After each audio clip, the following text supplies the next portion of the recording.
Seja bem-vindo ao canal Santa Meta. Inscreva-se no canal e ative o sininho das notificações. Salve Maria Puríssima, sem pecado concebida. Nesta terça-feira, dia 7 de março, temos o Evangelho segundo São Mateus, do capítulo 23, versículos do 1 ao 12. Naquele tempo, Jesus falou às multidões e aos seus discípulos e lhes disse: Os mestres da lei e os fariseus têm autoridade para interpretar a lei de Moisés. Por isso deveis fazer e observar tudo o que eles dizem, mas não imiteis suas ações, pois eles falam e não praticam. Amarram pesados fardos e os colocam nos ombros dos outros, mas eles mesmos não estão dispostos a movê-los, nem sequer com um dedo. Fazem todas as suas ações só para serem vistos pelos outros. Eles usam faixas largas com trechos da Escritura na testa e nos braços e põem na roupa longas franjas. Gostam de lugar de honra nos banquetes e dos primeiros lugares nas sinagogas. Gostam de ser cumprimentados nas praças públicas e de serem chamados de mestre. Quanto a vós, nunca vos deixeis chamar de mestre, pois um só é vosso mestre, e todos vós sois irmãos. Na terra, não chameis a ninguém de pai, pois um só é vosso Pai, aquele que está nos céus. Não deixeis que vos chamem de guias, pois um só é vosso guia, Cristo. Pelo contrário, o maior dentre vós deve ser aquele que vos serve. Quem se exaltar será humilhado, e quem se humilhar será exaltado. Que as palavras do Santo Evangelho perdoem nossos pecados. Amém. Caríssimos amigos, esse Evangelho de hoje nos traz o sentido da humildade, né? Ou seja, nós não devemos fazer como os mestres da lei, os fariseus faziam, né? Que jogavam a responsabilidade de viver a lei nas costas dos outros. Então eles sabiam cobrar dos outros como eles deviam se portar, porque eles eram conhecedores da lei, mas eles mesmos não praticavam. E Jesus até diz, olha, prestem atenção, esses que sabem a verdade e não a praticam, vocês vão ouvir o que eles têm para falar, porque eles sabem o que eles estão falando, mas não imitem as suas obras. Por quê? Porque eles são hipócritas. E, infelizmente, hoje nós vemos muito dessa realidade, né? De fato, é um desafio viver a integridade do Evangelho, mas nós temos uma vida na graça que nos ajuda, né? E Deus protege os seus. Então, Deus nos ajuda a crescer na vida espiritual.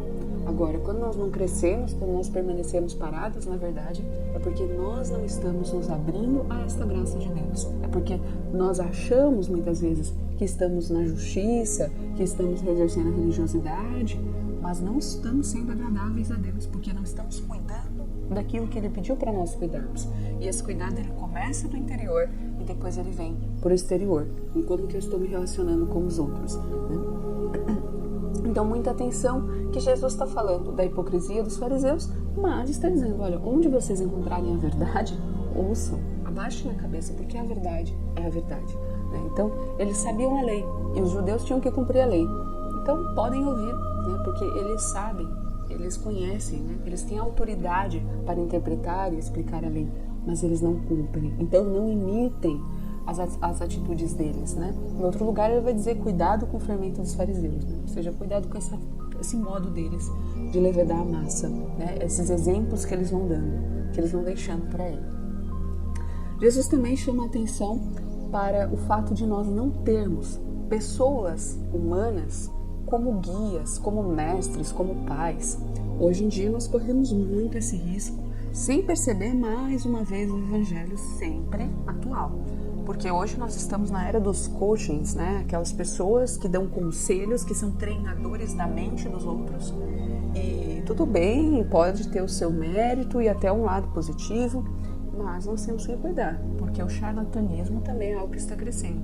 E aí, em nome desse coaching, em nome desse treinamento, suposto treinamento mental, eu tenho então o direito de deixar os sacramentos, eu não preciso das virtudes, eu não preciso de viver as coisas que Nosso Senhor mesmo viveu, eu não preciso buscar, né, ter um coração desapegado, não, temos que atrair riqueza mesmo, temos que ser prósperos, é verdade, mas isso nós vamos ser pelo Espírito, nós vamos ser porque isso vai glorificar a Deus, então é Deus mesmo que vai ter interesse na minha prosperidade. né? Agora, eu devo cultivar um coração desapegado. É como aquele homem que fez lá, né, um celeiro muito grande, e dali um pouco Deus olha para ele e fala: bobo, você não está sabendo, que tolo, você não está sabendo que você vai morrer logo, né? Então, para que nós não corramos esse risco de perder todos os frutos do nosso trabalho, precisamos fazê-los no Espírito. Então, começa pela vida espiritual, começa por abrir a Deus, abrir para Deus, dar para Deus realmente, né? A gente precisa mesmo retomar essas leituras dos Atos dos Apóstolos, né? Como que aquelas pessoas que tinham um coração desapegado, colocavam tudo a serviço da igreja, sem medo, e não era um pouquinho, né? Como hoje a igreja tem que implorar, fazer um mês, fazer um dia do dízimo e fazer toda a dança do dízimo para atrair o dízimo dos fiéis. Isso é um absurdo e uma vergonha, porque significa que nós não estamos sendo capazes de reconhecer o óbvio, né? Isso significa que nós estamos numa era absolutamente sem fé. Isso significa que nós estamos numa era absurdamente sem fé, né?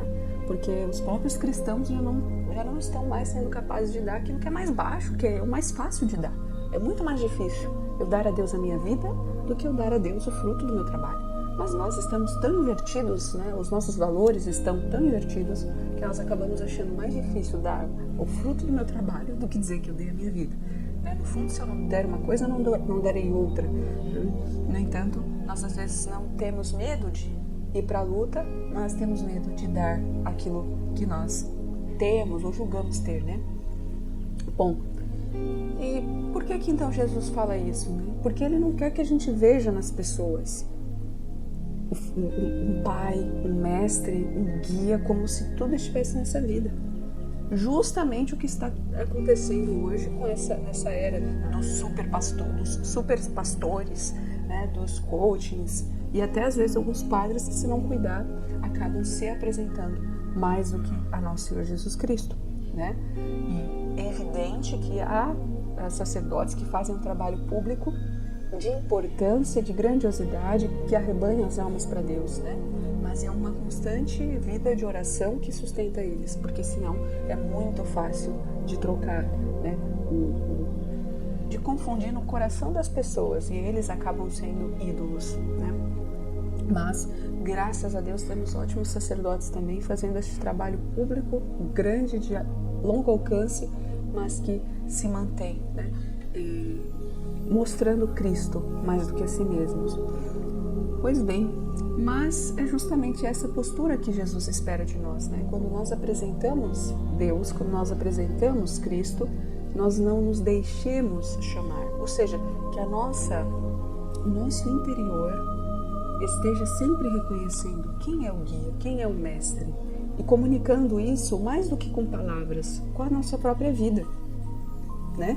Às vezes nas paróquias a gente tem uma função que está à frente, uma função de liderança, e pessoas que facilmente precisam de um líder, precisam de alguém que os guie, que mostre, que oriente, acabam, né, considerando muito esses líderes. Mas cabe ao líder também, né, ter no seu coração e nas suas obras deixar bem claro: eu não estou aqui para o meu nome, eu estou aqui em nome de Deus. Se eu oriento é para Cristo, se eu falo é por Cristo, né, e tudo que eu tenho, que eu sou, que eu faço é por Cristo e em Cristo, né? Por Cristo, com Cristo e em Cristo. Pois bem, e ele recorda justamente que quem quiser ser o maior deve ser aquele que serve, né? Quem se humilhar será exaltado, e quem se exaltar será humilhado. Ou seja, é Deus quem vai exaltar ou humilhar numa verdadeira exaltação, numa verdadeira humilhação, né? Então não adianta nós querermos nos justificar e parecer pomposos, né, diante do mundo, porque isso tudo cai por terra. O que importa é o que Deus está pensando de nós. Inclusive, Santa Teresinha do Menino Jesus, que dizia, né, eu sou aquilo que Deus pensa de mim. E com esta palavra tão bonita, nós terminamos esta meditação. Que Deus nos abençoe e nos dê um santo dia. Amém. Gostou do nosso conteúdo? Deixa aqui nos comentários. Clique em gostei, se inscreva no canal e compartilhe com seus amigos. Deus abençoe.